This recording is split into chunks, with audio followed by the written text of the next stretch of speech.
This is our PSA video for Bio 240, and it's on the invasive grass Phragmites right behind me and how it's ruining the Michigan's coastlines and ecosystems. The first question is, how did they get here? Nobody is sure of the exact time when Phragmites came to the US, but they know it was accidentally introduced during ship ballast, which is when a ship lets in water and lets out water to help it keep balance in the water. And we know that it came somewhere during the late 1700s or the early 1800s.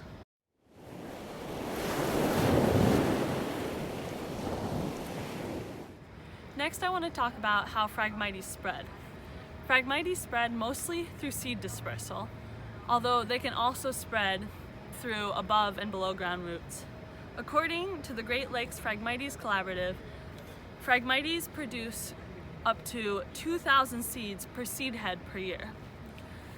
Also, Phragmites can flourish in a wide range of environments, such as pH and salinity, in multiple pH and salinity, and they spread most rapidly when wetland water levels drop. Phragmites are a major problem on wetlands and coastlines. Phragmites outcompete native plants by growing very tall, so they block the sunlight, and by taking the nutrients from the soil. Phragmites can also take away land that could be used for hunting, fishing, or swimming, and dry stands of Phragmites, like these, can often be fire hazards. So who cares about these invasive species of Phragmites? First off, homeowners care because it ruins property value, because it makes it harder to access the water if these invasive grasses are growing on the beaches. It ruins the viewing of the beach. Secondly, ecotourism care about these Phragmites. Campers and hunters both care about the trails they're walking, and if they're overgrown with Phragmites, it makes it harder to access hunting spots or even recreational trails.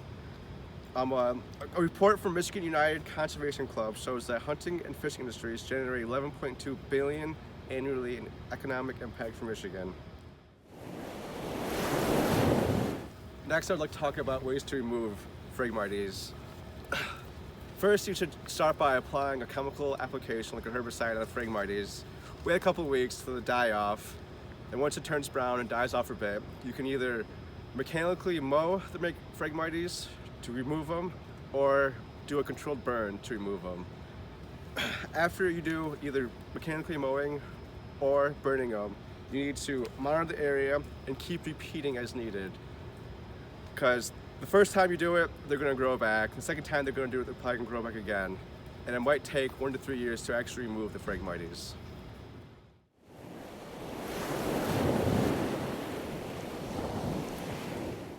Finally, who do you contact if you have an invasive Phragmites problem? First off, to alter the Michigan coastline, you need to file a permit with the U.S. Army Corps of Engineers. Then after that, if you use a chemical treatment, you need to file the correct permits with the Aquatic Nuisance Control Program. And then for a mechanical removing of the Phragmites and the controlled burns, you need to contact Eagle and file a different permit to do any of those things. We hope you enjoyed our video, and we hope that it helped you learn something about the invasive species Phragmites.